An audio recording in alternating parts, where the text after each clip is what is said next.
Everyone, सत श्री अकाल सारिਆਂ ਨੂੰ। ਆਪਾਂ डिस्कस कर रहे ਸੀਗੇ सोर्सेस ऑफ बिजनेस फाइनेंस वाला chapter number 7 of class 11th। ਅੱਜ ਦੀ जो अपनी वीडियो है ये 5th ਲੈਕਚਰ हैगा। इस चैप्टर ਦਾ 4 ਵੀਡੀਓਜ਼ ਆਲਰੇਡੀ ਅਪਲੋਡ ਹੋ ਚੁੱਕੀਆਂ ਨੇਗੀਆਂ ਤੇ ਜਿਨ੍ਹਾਂ ਦੇ ਵਿੱਚ ਓਨਰਸ ਫੰਡ ਤੇ ਬੋਰੋਡ ਫੰਡ ਦੇ ਵਿੱਚੋਂ ਡਿਬੈਂਚਰ ਆਪਾਂ ਆਲਰੇਡੀ ਡਿਸਕਸ ਕਰ ਲਿਆ। ਹੁਣ ਅੱਜ ਦੇ ਲੈਕਚਰ ਦੇ ਵਿੱਚ ਆਪਾਂ ਬੋਰੋਡ ਫੰਡ ਦੇ ਅੱਗੇ ਜਿਹੜੇ ਸੋਰਸਸ ਨੇ, ਹੋਰ ਜਿਹੜੇ ਸੋਰਸਸ ਨੇ ਮਤਲਬ ਕਿ ਉਹਨਾਂ ਬਾਰੇ ਡਿਸਕਸ ਕਰਾਂਗੇ। ਤੇ ਸਭ ਤੋਂ ਪਹਿਲਾਂ ਅੱਜ ਦੇ ਲੈਕਚਰ ਦੇ ਵਿੱਚ ਆਪਾਂ ਡਿਸਕਸ ਕਰਾਂਗੇ ਪਬਲਿਕ ਡਿਪੋਜ਼ਿਟ।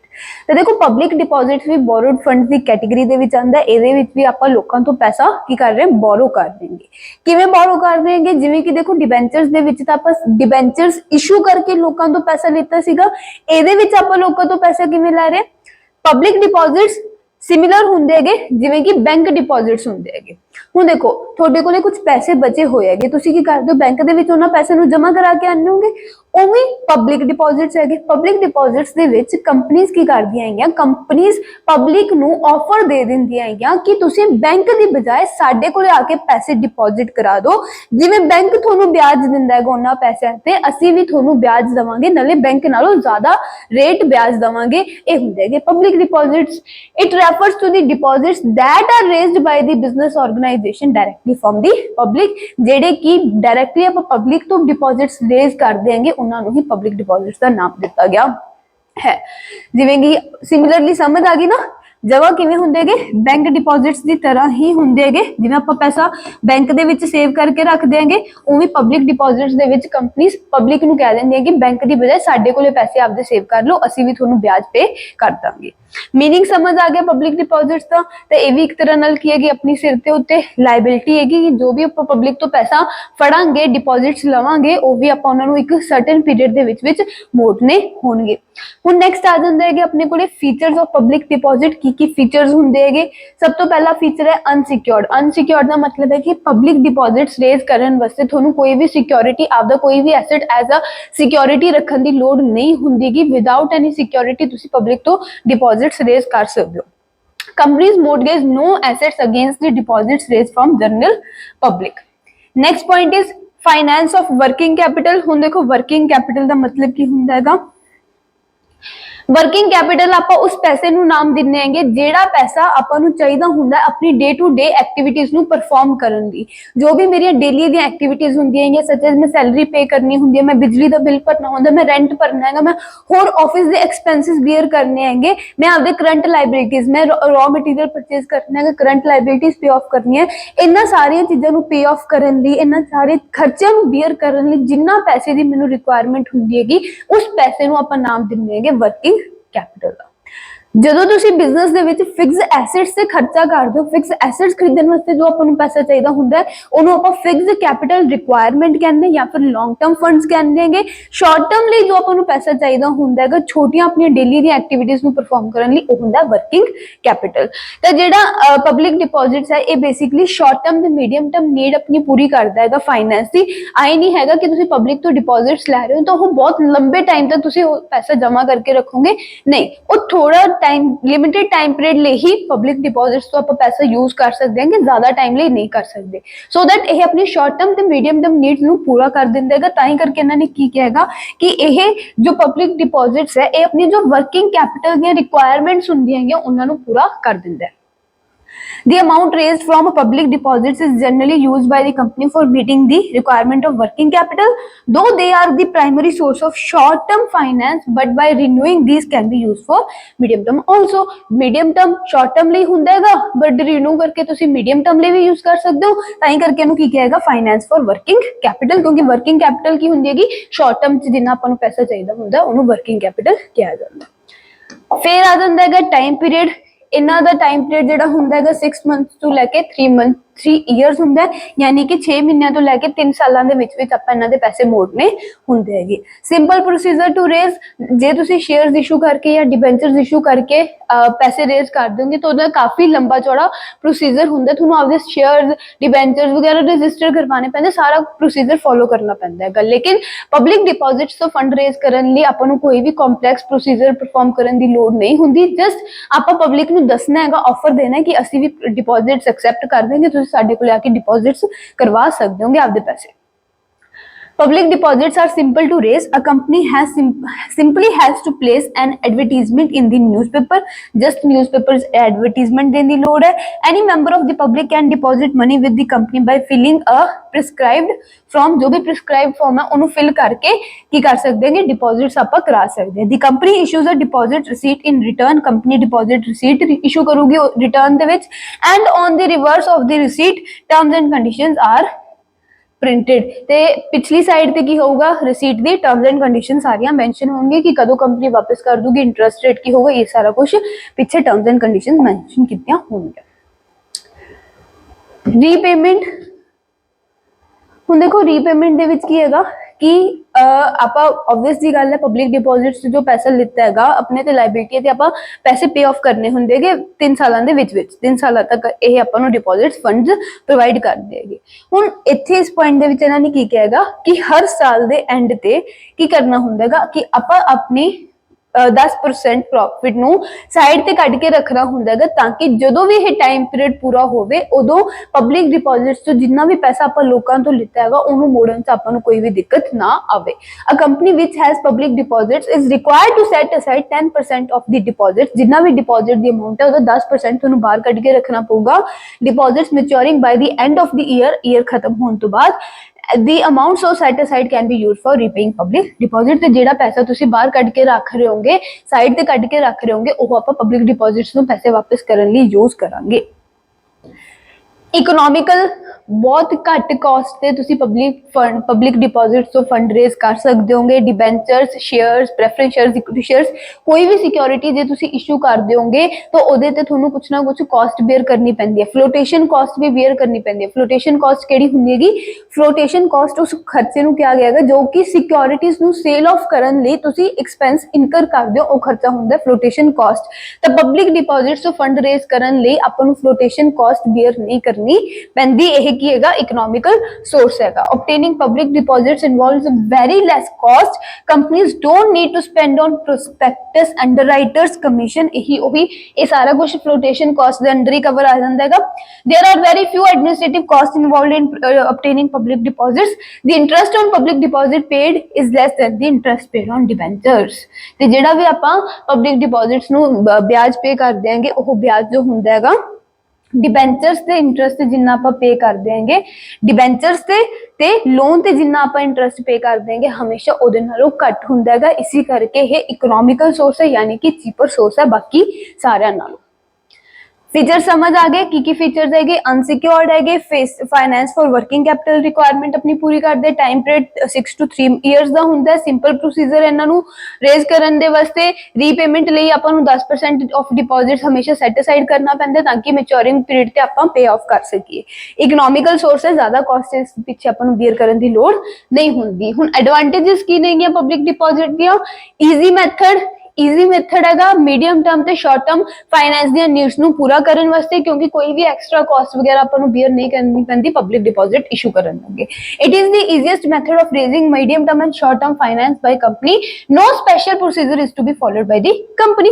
ਕੰਪਨੀ ਤੋਂ ਕੋਈ ਵੀ ਸਪੈਸ਼ਲ ਪ੍ਰੋਸੀਜਰ ਫੋਲੋ ਕਰਨ ਦੀ ਲੋੜ ਨਹੀਂ ਹੈਗੀ ਪਬਲਿਕ ਡਿਪੋਜ਼ਿਟਸ ਤੋਂ ਫੰਡ ਰੇਜ਼ ਕਰਨ ਲਈ. Benefit of trading on equity देखो ट्रेडिंग ऑन इक्विटी ਆਪਾਂ ਪਹਿਲਾਂ ਵੀ ਇੱਕ ਦੋ ਵਾਰੀ ਪੜ੍ਹ ਕੇ ਆ ਚੁੱਕੇ ਇਸੇ ਚੈਪਟਰ ਦੇ ਵਿੱਚ. ਤਾਂ trading on equity concept simple ਜੀ ਇੰਨੀ ਗੱਲ ਕਹਿੰਦਾ ਹੈਗਾ ਕਿ ਜੇ ਤੁਹਾਡੇ ਕੈਪੀਟਲ ਟੋਟਲ ਕੈਪੀਟਲ ਦੇ ਵਿੱਚ ਇਕੁਇਟੀ ਦੇ ਨਾਲ ਨਾਲ ਕੁਝ ਲੋਨਸ ਵਗੈਰਾ ਵੀ ਹੋਣਗੇ ਜਿਹਦੇ ਉੱਤੇ ਤੁਸੀਂ ਵਿਆਜ ਪੇ ਕਰ ਦਿਓਗੇ ਤਾਂ ਉਹਦੇ ਨਾਲ ਇਕੁਇਟੀ ਸ਼ੇਅਰ ਹੋਲਡਰਸ ਨੂੰ ਜ਼ਿਆਦਾ ਮੈਕਸਿਮਮ ਫਾਇਦਾ ਹੋਊਗਾ. ਲੇਕਿਨ ਜੇ ਕੱਲੀ ਇਕੁਇਟੀ ਹੋਊਗੀ ਤਾਂ ਉਹਦੇ ਨਾਲ ਆਪ ਨੂੰ ਘੱਟ ਫਾਇਦਾ ਹੋਊਗਾ. ਤੇ ਇਹ ਕਨਸੈਪਟ ਆਪਾਂ ਨੂੰ ਇੰਨੀ ਗੱਲ ਕਹਿੰਦਾ ਹੈ.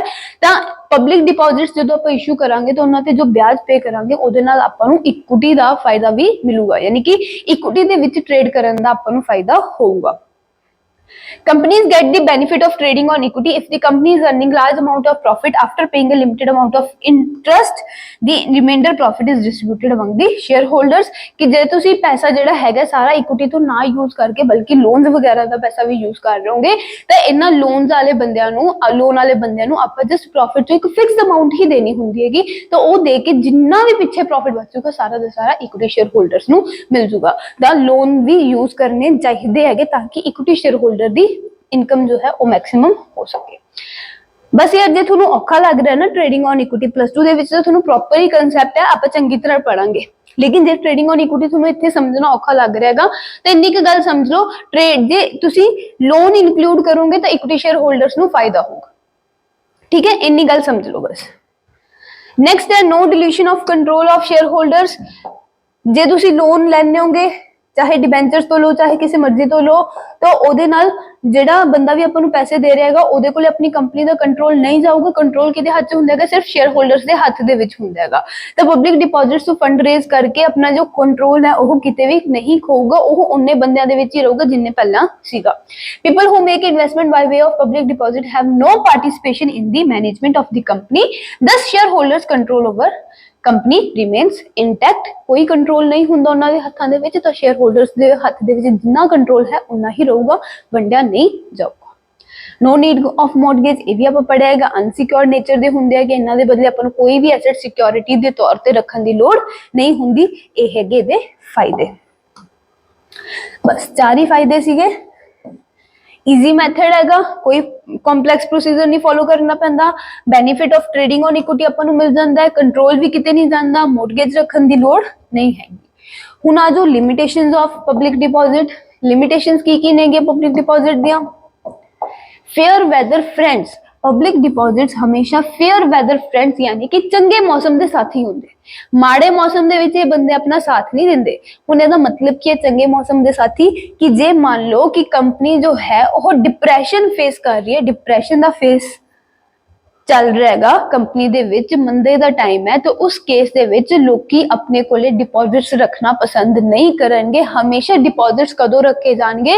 जदों बूम पीरियड होगा, जदों तेजी होगी मार्केट दे विच, उदों ही रखे जाएंगे, क्योंकि लोगों को होगा कि क्यों ये देखो सिंपल जी गल है, अनसिक्योर्ड नेचर दे कोई भी एसेट अपन इन्हां नूं नहीं दे रहे सिक्योरिटी दे वजों, तो ये बंदे डरनगे कि पहला ही मंदी हैगी, पता नहीं साडे पैसे मुड़नगे या नहीं मुड़नगे, सो दैट मंदे दे टाइम दे विच, डिप्रेशन दे टाइम दे विच ये अपने कोले डिपॉजिट्स नहीं रखणगे।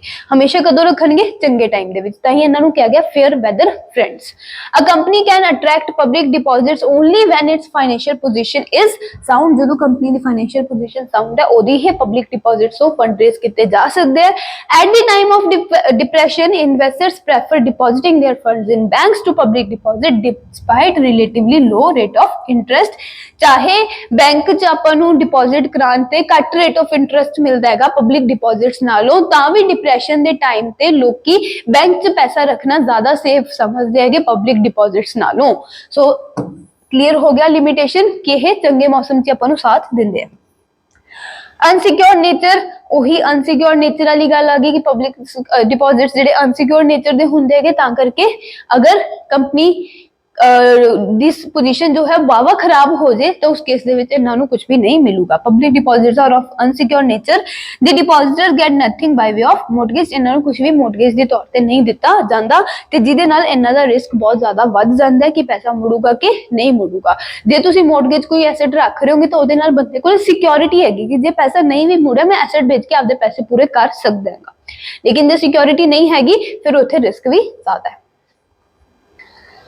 अनहेल्दी ट्रेंड्स, पब्लिक डिपॉजिट्स जिहड़े हुंदे हैगे वो मार्केट दे विच अनहेल्दी ट्रेंड्स शुरू कर देंगे है, क्रिएट कर देंगे है कि किवें, क्योंकि जिहड़े भी पब्लिक डिपॉजिट्स हुंदे हैगे इन्हां ते इंटरेस्ट जो पे किया जाता है वो कदे भी फिक्स नहीं हुंदा। हर एक कंपनी आपदी नीड के अकॉर्डिंग की कर देगी, इंटरेस्ट का रेट डिक्लेयर कर देगी। तो कोई कंपनी वध रेट ऑफ इंटरेस्ट दे रही है, कोई कंपनी घट रेट ऑफ इंटरेस्ट दे रही है, तो उहदे नाल मार्केट दे विच अनहेल्दी ट्रेंड क्रिएट हो जाती है। Public deposits account for unhealthy trends in the capital market. For instance different companies offer different rate of interest for the same period। Same period ਲਈ कई बारी कंपनी अलग अलग रेट डिक्लेयर कर देंदी, offer कर देंदी, ते जिहदे नाल ਜਿਹੜੀ कैपिटल मार्केट यानी शेयर मार्केट जिथे पैसे का लेन देन हुंदा है, सिक्योरिटी सेल परचेज कीतियां जांदियां हैगियां, उन्हां दे विच अनहेल्दी ट्रेंड शुरू हो जांदे हैगे, ऊपर नीचे हो जांदे है चीज़ां।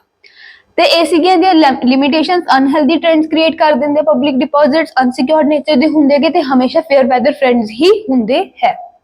क्लियर हो गया पब्लिक डिपॉजिट्स की हुंदे हैगे? बोलो कि जिवें आप बैंक च पैसा जमा करा के आने हैं उवें जनरल पब्लिक किसी कंपनी को पैसे जमा करवा रही है, तो उहदे बदले कंपनी उन्होंने ब्याज पे कर दी है। जिवें बैंक अपने खाते च पैसे पाए हुंदे हैगे उन्हां ते आपां नूं ब्याज पे करदा। क्लियर है? चलो जी, हुण next one is trade credit. Trade credit जो ਆਪਾਂ ਜੇ ਮੰਨ ਲਓ ਕਿ ਤੁਸੀਂ ਕੋਈ ਸਮਾਨ ਮੈਨੂਫੈਕਚਰ ਕਰਦੇ ਹੋਗੇ ਤਾਂ ਉਸ ਚੀਜ਼ਾਂ ਮੈਨੂਫੈਕਚਰ ਕਰਨ ਲਈ ਜੋ ਤੁਹਾਨੂੰ ਰॉ ਮਟੀਰੀਅਲ ਚਾਹੀਦਾ ਹੈਗਾ ਉਹ ਰॉ ਮਟੀਰੀਅਲ ਜੇ ਤੁਸੀਂ ਉਧਾਰ ਤੇ ਪਰਚੇਸ ਕਰ ਲੈਣੇ ਹੋਗੇ ਤਾਂ ਉਹਨੂੰ ਆਪਾਂ ਕਹਿੰਦੇ ਹਾਂਗੇ ਟ੍ਰੇਡ ਕ੍ਰੈਡਿਟ। ਵਪਾਰ 'ਚ ਜੋ ਆਪਾਂ ਨੂੰ ਉਧਾਰ ਮਿਲ ਰਿਹਾ ਹੈਗਾ। ਸਿਮਿਲਰਲੀ ਜੇ ਮੈਂ ਸੇਲ ਪਰਚੇਸ ਦਾ ਕੰਮ ਕਰ ਰਹੀ ਹੈਗੀ ਤਾਂ ਮੈਂ ਸਮਾਨ ਪਹਿਲਾਂ ਪਰਚੇਸ ਕਰੂੰਗੀ ਫਿਰ ਉਹਨੂੰ ਵੇਚੂੰਗੀ ਤੇ ਜੋ ਮੈਂ ਸਮਾਨ ਪਰਚੇਸ ਕੀਤਾ ਜੇ ਮੈਂ ਉਹਨੂੰ ਉਧਾਰ ਤੇ ਪਰਚੇਸ ਕਰ ਲਾਂ ਆਪਦੇ ਸਪਲਾਇਰ ਤੋਂ ਤਾਂ ਉਸ ਤਰ੍ਹਾਂ ਦੇ ਸੋਰਸ ਆਫ ਫਾਈਨੈਂਸ ਨੂੰ ਆਪਾਂ ਕੀ ਕਵਾਂਗੇ ट्रेड क्रेडिट। क्योंकि की है समान मेरे को आ गया पैसे मैं हजे दिते नहीं, पैसे मैं कदों देनेंगे बाद विच देनेंगे तो कम हो रहेगा अपने इत्थे बिना पैसे दिते तो ये भी की हो गया एक सोर्स ऑफ फाइनेंस हो गया। It refers to that credit facility which is extended by one businessman to another for purchase of goods and services। एक businessman द्वारा दूसरे businessman ਨੂੰ ਇਹ services ਦਿੱਤੀ ਜਾ ਰਹੀ है, credit facility ਦਿੱਤੀ ਜਾ ਰਹੀ ਹੈਗੀ ਤਾਂ ਕਿ ਉਹ ਸਮਾਨ ਖਰੀਦ ਸਕੇ। ਹੁਣ ਜੀ ਤੋਂ ਮੈਂ ਸਮਾਨ ਖਰੀਦਦੀ ਉਹ ਵੀ ਇੱਕ businessman है, मैं समान खरीदया मैं भी एक businessman है, मैं उधार खरीदेगा तो यह एक facility businessman to दूसरे businessman मिल रही है। समझ आ गया की हुंदा हैगा कि सप्लायर तो जो तुसी उधार समान खरीदते होंगे आपदे तो ਉਹਨੂੰ ਆਪਾਂ ट्रेड क्रेडिट ਦਾ ਨਾਮ ਦਿੰਦੇ ਹਾਂ। ਹੁਣ ਫੀਚਰਸ ਕੀ ਨੇਗੇ ट्रेड क्रेडिट ਦੇ। ਰੈਡੀਲੀ ਅਵੇਲੇਬਲ ट्रेड क्रेडिट ਇੱਕ ਇਹੋ ਜਿਹਾ ਸੋਰਸ ਹੈਗਾ ਜਿਹਨੂੰ ਅਵੇਲੇਬਲ ਕਰਾਉਣ ਲਈ ਆਪਾਂ ਨੂੰ ਬਹੁਤ ਜ਼ਿਆਦਾ ਮੁਸ਼ਕਿਲ ਨਹੀਂ ਆਂਦੀ, ਇਹ ਆਪਾਂ ਨੂੰ ਰੈਡੀਲੀ ਅਵੇਲੇਬਲ ਮਿਲ ਜਾਂਦਾ ਹੈ। Trade credit is available without any special efforts on the part of manufacturer और ट्रेडर। कोई भी ज्यादा एफर्ट्स ਆਪਾਂ ਨੂੰ ਲਗਾਉਣ ਦੀ ਲੋੜ ਨਹੀਂ ਹੁੰਦੀ। फ्लैक्सीबल लेंगे यानी कि इन्हां दे बदले कोई भी रिजिड रूल्स एंड रेगुलेशंस नहीं होंगे। जिवें तुसीं डिबेंचर्स दे इशू कर रहे होगे तो जो रूल्स एंड रेगुलेशंस उत्थे डिफाइन हो गए वो रूल्स एंड रेगुलेशन हर एक बंदे नूं मनने पैणगे। लेकिन इत्थे सप्लायर ते जिहड़ा मैन्युफैक्चरर है या फिर ट्रेडर है उहदे विच डील हो रही हैगी तो जो भी रूल्स एंड रेगुलेशंस इन्हां ने पहलां तय कीते सी वो फ्लैक्सीबल हुंदे कि उन्हां दे विच आपां चेंजेस कर सकदे हां। फॉर एग्जांपल कि मैन्युफैक्चरर ने जदों सप्लायर तो समान खरीदिया सीगा ते इन्हां दे विच डील होई सी कि मैन्युफैक्चरर महीने दे विच पैसे दे दूगा, लेकिन मैन्युफैक्चरर तो महीने दे विच पैसे नहीं दिते गए तो उन्हें ਆਪਾਂ ਨੂੰ 15 ਦਿਨਾਂ ਦਾ ਹੋਰ ਟਾਈਮ ਦੇਤਾ। ਤਾਂ ਇਦਾਂ ਜਿਹੜੀਆਂ ਟਰਮਸ ਐਂਡ ਕੰਡੀਸ਼ਨਸ ਹੁੰਦੀਆਂ ਕਿ ਇਹਦੇ ਵਿੱਚ ਈਜ਼ੀਲੀ ਆਪਾਂ ਚੇਂਜ ਕਰ ਸਕਦੇ ਹਾਂ, ਕੋਈ ਰਿਜਿਡਿਟੀ ਨਹੀਂ ਹੁੰਦੀ। There is no rigid rules and regulations involved in trade credit. It can be easily adjusted with the changing needs of purchase as time of payment is generally adjusted in view of past dealings। ਤਾਂ ਆਪਾਂ easily adjustments ਕਰ ਸਕਦੇ ਹੁੰਨੇਗੇ ਜੋ ਵੀ ਆਪਣੀ past ਦੇ ਵਿੱਚ dealing ਹੋਈ ਹੈਗੀ ਉਹਦੇ ਵਿੱਚ। ਪਾਸਟ ਦੇ ਵਿੱਚ ਆਪਣੀ ਡੀਲਿੰਗ ਹੋਈ ਸੀ ਕਿ ਮਹੀਨੇ ਦੇ ਵਿੱਚ ਪੈਸੇ ਦੇ ਕੇ ਜਾਊਗਾ, ਲੇਕਿਨ ਅੱਜ ਆਪਾਂ ਕੀ ਕਹਿ ਰਹੇ ਹਾਂ 15 ਦਿਨ ਹੋਰ ਤੂੰ ਲੈ ਲਾ, 15 ਦਿਨ ਬਾਅਦ ਦੇ ਜੀ।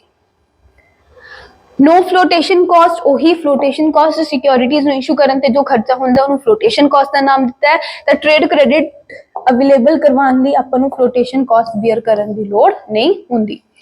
इंक्रीज इन प्राइजेस, समटाइम्स की ਹੁੰਦਾ ਹੈਗਾ ਸਪਲਾਇਰ ਕੀ ਕਰਦਾ ਹੈਗਾ ਜੇ ਆਪਾਂ ਉਧਾਰ ਤੇ ਸਮਾਨ ਖਰੀਦਦੇ ਹਾਂ ਤਾਂ ਆਪਾਂ ਨੂੰ ਵੱਧ ਰੇਟ ਤੇ ਸਮਾਨ ਵੇਚ ਦਿੰਦਾ ਹੈ। ਜੇ ਆਪਾਂ ਨਾਲ ਦੀ ਨਾਲ ਪੇਮੈਂਟ ਕਰ ਦਿੰਦੇ ਤਾਂ ਆਪਾਂ ਨੂੰ ਕੁਝ ਕੈਸ਼ ਫੈਸਿਲਿਟੀ ਜਿਵੇਂ ਕੈਸ਼ ਡਿਸਕਾਊਂਟ ਵਗੈਰਾ ਮਿਲ ਜਾਂਦਾ ਹੈਗਾ। ਤਾਂ ਇਹ ਵੀ ਇੱਕ ਇਹਦੇ ਵਿੱਚ ਫੀਚਰ ਆਂਦਾ ਹੈਗਾ। Sometimes the supplier may increase the price of the commodity or raw material supplied he if he is selling on credit. जो क्रेडिट ਤੇ ਵੇਚ ਰਹੇ ਤਾਂ ਉਹ ਕਈ ਵਾਰੀ ਪ੍ਰਾਈਸ ਅਪ ਕਰ ਦਿੰਦਾ ਹੈ। लीगल एक्शन, सप्लायर अपने अगेंस्ट लीगल एक्शन ले सकते जे ਆਪਾਂ ਉਹਨੂੰ ਪੈਸੇ ਨਹੀਂ ਦਿੰਦੇ ਤਾਂ। in trade credit the buyer generally issue promissory note and in case he fails to meet the commitment the supplier can take legal action। promissory note basically ਇੱਕ legal document ਹੁੰਦਾ ਹੈਗਾ ਜਿਹਦੇ ਵਿੱਚ ਜਿਹਨੇ ਬੰਦੇ ਨੇ ਪੈਸੇ ਦੇਣੇ ਹੁੰਦੇ ਹੈਗੇ। ਹੁਣ ਇੱਥੇ ਪੈਸੇ ਕਿਹਨੇ ਦੇਣੇ ਹੈਗੇ? ट्रेडर ने पैसे देने हैगे, मतलब ਜਿਹੜਾ ਬੰਦਾ ਸਮਾਨ ਖਰੀਦ ਰਿਹਾ ਹੈਗਾ ਆਪਾਂ ਜੇ ਸਮਾਨ ਖਰੀਦਿਆ ਆਪਾਂ ਪੈਸੇ ਦੇਣੇ ਹੈਗੇ ਤੇ ਇਹ ਡਾਕੂਮੈਂਟ ਜਿਹੜਾ ਹੈਗਾ ਆਪਣੇ ਵੱਲੋਂ ਇਸ਼ੂ ਕੀਤਾ ਜਾਊਗਾ ਤੇ ਇਹਦੇ ਵਿੱਚ ਪ੍ਰੋਮਿਸ ਕੀਤਾ ਜਾਊਗਾ ਸਾਹਮਣੇ ਵਾਲੀ ਪਾਰਟੀ ਨੂੰ। फॉर एग्जाम्पल कि ए ने समान खरीदिया सीगा, बी तो समान खरीदिया सी, बी सप्लायर है, ए बायर है तो ए बी दे फेवर दे विच प्रोमिसरी नोट इशू करूगा जिहदे विच लिखिया होगा कि बी मैं तेनू प्रॉमिस कर देंगा कि मैं तेनू 2 महीनों बाद इस डेट नू सारी पेमेंट कर दूंगा। हुण 2 महीनों बाद उस डेट नू जो फिक्स होई वी हैगी जे ए पैसे नहीं दे पांदा, आपदी कमिटमेंट पूरी नहीं कर पांदा तां बी कोले राइट है कि वो ओदे अगेंस्ट लीगल एक्शन लै सकदा हैगा। तो ये पॉइंट आ गया लीगल एक्शन वाला। क्लियर हो गया? दसो ट्रेड क्रेडिट का टॉपिक अपना इन्ना ही सीगा। फीचर्स की है? रेडीली अवेलेबल है अपने कोले, फ्लैक्सीबल है, चेंजेस हो सकते हैं, फ्लोटेशन कॉस्ट कोई नहीं हुंदी, प्राइजेस कई बार सप्लायर बढ़ा दिंदा है ते लीगल एक्शन भी अपने अगेंस्ट लै सकते। दसो इन्नी गल बिल्कुल क्लियर होगी। हुण next one is commercial bank. Commercial bank भी देखो आपां नूं बोरोड फंड। कमर्शियल बैंक्स यानी कि जिवें आपां हाँ सारे बैंक्स देख देंगे, एसबीआई हो गया, आईसीआईसी हो गया, एक्सिस बैंक हो गया, ये सारे बैंक्स जो प्रॉफिट मेकिंग लिए काम करते हैं, इन्हां नूं आपां कमर्शियल बैंक कहने हैं। ये आपां 4th चैप्टर दे विच भी पढ़ के आए सीगे। तो हुण कमर्शियल बैंक भी एक सोर्स ऑफ फाइनेंस है, मतलब कि कमर्शियल बैंक तो भी आपां फाइनेंस रेज कर सकते हैं। किवें रेज कर सकते हैं? लोन्स लैके। कमर्शियल बैंक आपां नूं short term, medium term, long term हर एक तरह की रिक्वायरमेंट के हिसाब नाल लोन प्रोवाइड करता है। कुछ प्रोसीजर हुंदा है, वो प्रोसीजर पूरा करके कमर्शियल बैंक्स आपां नूं लोन प्रोवाइड कर दिंदा है। शॉर्ट टर्म भी करदा है, मीडियम टर्म भी ते लॉन्ग टर्म लोन्स भी आपां नूं बैंक तो मिल जांदे हैगे। तां करके ये भी की हैगा एक बोरोड फंड दा सोर्स ऑफ फाइनेंस है। हुण लोन तो इलावा होर कमर्शियल बैंक आपां नूं की फैसिलिटीज प्रोवाइड करदा है? एक कमर्शियल बैंक आपां नूं प्रोवाइड करदा है ओवरड्राफ्ट दी फैसिलिटी, एक कमर्शियल बैंक आपां नूं प्रोवाइड करदा हैगा कैश क्रेडिट दी फैसिलिटी। हुण ओवरड्राफ्ट दी फैसिलिटी दे विच की हुंदा हैगा कि अपने ओवरड्राफ्ट की फैसिलिटी दे विच की हुंदा है कि जो भी बैंक अकाउंट हुंदा है थोड़ा, उस अकाउंट दे विच मान लो पैसे नहीं भी हैगे तो ओवरड्राफ्ट की फैसिलिटी दे थ्रू तुसी की कर सकते हो, पैसे एक्सेस यूज कर सकते हो। Customers who have current account with the bank are allowed to withdraw more money than lying in their account. The withdrawn in excess is known as overdraft. तो करंट अकाउंट नहीं आऊगा इत्थे, कल्ला saving account दे विच भी आपां नूं ये facility मिलदी हैगी। ते इस फैसिलिटी दे विच जस्ट की हुंदा हैगा, जो भी तुहाडा बैंक दे नाल खाता खुल्लिया होएगा वो खाते च जिन्ने पैसे पए हैगे उस खाते दे पैसे, उस खाते विच पए पैसे नालों एक्सेस च भी तुसी पैसे विड्रॉ करवा सकदे होगे। ते जिन्ना पैसा तुसी एक्सेस दे विच करवा रहे होगे उहनूं आपां नाम दिंदे हैगे ओवरड्राफ्ट दा। तो बेसिकली ये भी एक तरह दा की हैगा, बैंक आपां नूं लोन ही दे रहा हैगा, लेकिन जेड़े बैंक च तुहाडा खाता होगा उसी बैंक च ये तुहानूं लोन दी फैसिलिटी मिलूगी कि थोड़े कोले पैसे नहीं, तुसी बैंक तो एक बारी लैके पैसे यूज कर ले, बाद चों बैंक नूं आपां वापस कर दांगे। हुण इहदे विच की हुंदा कैश क्रेडिट, इहदे विच एक आपां लिमिट सैट कर लैंगे। जिवें कि यार देखो क्रेडिट कार्ड्स हुंदे हैं ना, क्रेडिट कार्ड जिहड़ा हुंदा कार्ड दी फॉर्म दे विच हुंदा, वो भी एक तरह ना लोन ही हुंदा बैंक वालों। ओदी भी की हुंदी एक लिमिट सैट कीती हुई हुंदी है, जिन्नी भी लिमिट हुंदी है क्रेडिट कार्ड दी उन्नी लिमिट तक तुसी पैसा इस्तेमाल कर सकदे होगे। कैश क्रेडिट जो है ये फैसिलिटी अपने अकाउंट नाल जोड़ दित्ती जांदी है, जिहड़ा भी अपना बैंक च खाता हुंदा है ओदे नाल अटैच कीती हुई फैसिलिटी हुंदी हैगी। इहदे विच भी एक लिमिट सैट कर दित्ती जांदी है ते उस लिमिट तक आपां बैंक तो पैसा विड्रॉ करा सकदे हां जे अपने कोले पैसे नहीं हैगे। ते भी एक तरह ना लोन की तरह ही काम करता है। Under this facility a bank grants the right to its customers to borrow money up to a certain limit against security. कुछ भी सिक्योरिटी रख के आप एक सर्टेन लिमिट जिन्नी भी सेट की होगी उतनी लिमिट तक पैसे विड्रॉ करवा सकते हैं। Out of the section limit the customers withdraw the amount according to his need. जिन्नी भी लिमिट सेट की हुई है उस लिमिट तक कस्टमर आपकी नीड्स के अकॉर्डिंग पैसे विड्रॉ करवा सकता है। It may be noted that he page interest on the amount actually withdrawn by him. तो जिन्ना भी पैसा लिमिट के विचों तुसी विड्रॉ करवाओगे, यूज करोगे, उस यूज किए हुए पैसे ते तुहानूं ब्याज पे करना पऊगा बैंक। क्लियर होगी? जमा क्रेडिट कार्ड की तरह ही है, बस यह की है अपने अकाउंट नाल एक फैसिलिटी अटैच की होंदी है कि क्रेडिट कार्ड जो है वो कार्ड की फॉर्म दे विच हुंदा है, प्लास्टिक मनी जिन्होंने आप कह देंगे, तो वो भी एक तरह लोन की तरह ही काम करता है।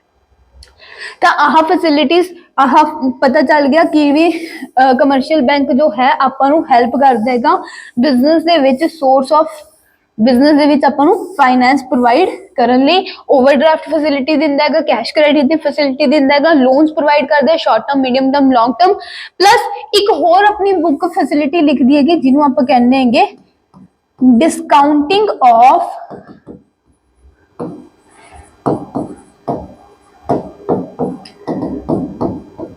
बिल रिसीवेबल्स, जिन्हों आप की कह देंगे हैं डिस्काउंटिंग ऑफ बिल रिसीवेबल्स। हुण इहदे विच की हुंदा है देखो, जिवें आपां प्रोमिसरी नोट की गल कीती हैगी ना, बिल रिसीवेबल भी एक लीगल डॉक्यूमेंट हुंदा हैगा। प्रोमिसरी नोट वो बंदा इशू करदा जिन्हें पैसे देने हुंदे है, बिल रिसीवेबल वो बंदा इशू करदा जिन्हें पैसे लेने हुंदे हैगे।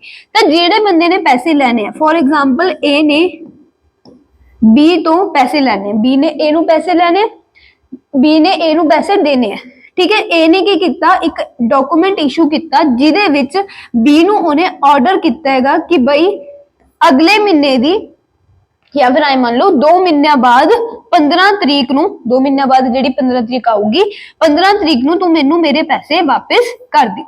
ਆ ਜਿਹੜਾ ਡਾਕੂਮੈਂਟ ਜਿਹਦੇ ਵਿੱਚ A B ਨੂੰ ਆਰਡਰ ਕਰ ਰਿਹਾ ਹੈਗਾ ਉਸ ਡਾਕੂਮੈਂਟ ਨੂੰ ਆਪਾਂ ਕਹਿ ਦਿੰਦੇ ਹੈਗੇ ਬਿਲ ਆਫ ਐਕਸਚੇਂਜ। ਤੇ ਉਸ ਡਾਕੂਮੈਂਟ ਦੇ ਜ਼ਰੀਏ ਦੋ ਡਾਕੂਮੈਂਟਸ ਕ੍ਰੀਏਟ ਹੁੰਦੇ ਹੈਗੇ, ਇੱਕ BR ਇੱਕ BP। ਜਿਹਨੇ ਪੈਸੇ ਦੇਣੇ ਹੁੰਦੇ ਹੈਗੇ ਉਹਦੇ ਕੋਲੇ ਹੁੰਦਾ BP, ਜਿਹਨੇ ਪੈਸੇ ਲੈਣੇ ਹੁੰਦੇ ਉਹਦੇ ਕੋਲੇ ਹੁੰਦਾ ਹੈਗਾ BR। ਜੇ ਮੰਨ ਲਓ ਹੁਣ B ਜੋ ਹੈ ਉਹ A ਨੂੰ 2 ਮਹੀਨਿਆਂ ਬਾਅਦ ਪੈਸੇ ਦੇ ਕੇ ਜਾਊਗਾ, ਮੰਨ ਲਓ 2 ਮਹੀਨਾ ਪਹਿਲਾਂ ਹੀ A ਨੂੰ ਪੈਸਿਆਂ ਦੀ ਲੋੜ ਪੈ ਗਈ, ਫਿਰ ਉਸ ਕੇਸ ਦੇ ਵਿੱਚ ਇਹ 2 ਮਹੀਨਾ ਪਹਿਲਾਂ B ਤੋਂ ਪੈਸੇ ਨਹੀਂ ਮੰਗ ਸਕਦਾ। ਇਹ ਕੀ ਕਰ ਸਕਦਾ, ਇਹ ਬੈਂਕ ਕੋਲੇ ਜਾ ਸਕਦਾ ਹੈਗਾ, ਬੈਂਕ ਨੂੰ BR ਦੇ ਕੇ ਬੈਂਕ ਤੋਂ ਪੈਸੇ ਪਹਿਲਾਂ ਹੀ ਲੈ ਸਕਦਾ। 2 ਮਹੀਨਿਆਂ ਬਾਅਦ ਕੀ ਹੋਊਗਾ, B ਜਾ ਕੇ ਬੈਂਕ ਨੂੰ ਪੈਸੇ ਪੇ ਕਰ ਦੂਗਾ। ਤੇ ਇਹ ਵੀ ਇੱਕ ਫੈਸਿਲਿਟੀ ਜੋ ਹੈ ਬੈਂਕ ਆਪਾਂ ਨੂੰ ਪ੍ਰੋਵਾਈਡ ਕਰ ਦੇਗੀ ਕਿ ਜੇ ਆਪਾਂ ਕਿਸੇ ਤੋਂ ਪੈਸੇ ਲੈਣੇ ਹੈਗੇ ਤੇ ਉਹ ਪੈਸੇ ਆਪਣੇ ਕੋਲੇ 2 3 4 ਮਹੀਨਿਆਂ ਬਾਅਦ ਆਣਗੇ ਤੇ ਪਰ ਆਪਾਂ ਨੂੰ ਪੈਸਿਆਂ ਦੀ ਅੱਜ ਹੀ ਲੋੜ ਪੈ ਗਈ ਤਾਂ ਉਹ ਜਿਹੜਾ ਲੀਗਲ ਡਾਕੂਮੈਂਟ ਆਪਾਂ ਐਗਰੀਮੈਂਟ ਕ੍ਰੀਏਟ ਕੀਤਾ ਹੈਗਾ ਦੋਨੋਂ ਪਾਰਟੀਆਂ ਨੇ, ਉਹ ਡਾਕੂਮੈਂਟ ਆਪਾਂ ਬੈਂਕ ਨੂੰ ਸੌਂਪ ਕੇ ਬੈਂਕ ਤੋਂ ਕੀ ਲੈ ਲਾਂਗੇ, ਪਹਿਲਾਂ ਹੀ 4 ਮਹੀਨੇ ਪਹਿਲਾਂ ਹੀ ਪੈਸੇ ਲੈ ਲਾਂਗੇ। ਪਰ ਹੁਣ ਜਦੋਂ ਬੈਂਕ ਆਪਾਂ ਨੂੰ 4 ਮਹੀਨੇ ਪਹਿਲਾਂ ਪੈਸੇ ਦਊਗਾ ਤਾਂ ਬੈਂਕ ਆਪਾਂ ਨੂੰ ਕਦੇ ਵੀ ਪੂਰੇ ਪੈਸੇ ਨਹੀਂ ਦਿੰਦਾ, ਬੈਂਕ ਹਮੇਸ਼ਾ ਕੁਛ ਨਾ ਕੁਛ ਚਾਰजेस ਕੱਟ ਕੇ ਹੀ ਆਪਾਂ ਨੂੰ ਪੈਸੇ ਦਿੰਦਾ। ਤਾਂ ਹੀ ਕਰਕੇ ਇਹਨੂੰ ਕੀ ਕਿਹਾ ਗਿਆ, ਡਿਸਕਾਊਂਟਿੰਗ ਆਫ ਬਿਲ ਰਿਸੀਵੇਬਲ, ਕਿ ਬੈਂਕ ਕੁਝ ਡਿਸਕਾਊਂਟ ਕੱਟੂਗਾ, ਕੁਝ ਚਾਰजेस ਕੱਟੂਗਾ, ਫਿਰ ਤੁਹਾਨੂੰ ਬਿਲ ਰਿਸੀਵੇਬਲ ਦੇ ਬਦਲੇ ਪੈਸੇ ਦਊਗਾ। ਤੇ ਇਹ ਵੀ ਇੱਕ ਸੋਰਸ ਆਫ ਫਾਈਨੈਂਸ ਹੈ ਜਿਹੜਾ ਕਿ ਬੈਂਕ ਆਪਾਂ ਨੂੰ ਪ੍ਰੋਵਾਈਡ ਕਰਦਾ, ਫੈਸਿਲਿਟੀ ਹੈਗੀ ਜਿਹਦੇ ਥਰੂ ਆਪਾਂ ਪੈਸੇ ਰੇਜ਼ ਕਰ ਸਕਦੇ ਹੈਗੇ। ਹੁਣ ਦੇਖੋ ਇੰਨਾ ਕਲੀਅਰ ਹੋ ਗਿਆ ਪਬਲਿਕ ਡਿਪੋਜ਼ਿਟਸ ਕੀ ਹੁੰਦੇ ਹੈਗੇ, ਟ੍ਰੇਡ ਕ੍ਰੈਡਿਟ ਕੀ ਹੁੰਦੇ ਹੈਗੇ, ਇਹਨਾਂ ਦੇ ਫੀਚਰ ਐਡਵਾਂਟੇਜ ਡਿਸਐਡਵਾਂਟੇਜ ਜਿੰਨਾ ਵੀ ਆਪਾਂ ਡਿਸਕਸ ਕੀਤਾ ਸੀਗਾ। ਕਮਰਸ਼ੀਅਲ ਬੈਂਕਸ ਕੀ ਹੈਗੇ ਤੇ ਕਮਰਸ਼ੀਅਲ ਬੈਂਕਸ ਆਪਾਂ ਨੂੰ ਕੀ ਸੋਰਸਸ ਪ੍ਰੋਵਾਈਡ ਕਰਦਾ ਹੈਗਾ ਫਾਈਨੈਂਸ ਰੇਜ਼ ਕਰਨ ਦੇ, ਬਿਲਕੁਲ ਕਲੀਅਰ ਹੋ ਗਈ ਇੰਨੀ ਚੀਜ਼। नेक्स्ट फाइनेंशियल इंस्टीट्यूशंस है, हुन अपने को 2-3 ही रह गए, ठीक है। फाइनेंशियल इंस्टीट्यूशंस रह गया, एक इंटर कॉर्पोरेट डिपॉजिट्स रह गया, ADR GDR ये सारे रह गए। तो ये आपां सारे चीज़ां अगले लैक्चर दे विच डिस्कस करांगे। अज दे लैक्चर दे विच बस इन्ना ही करना सीगा।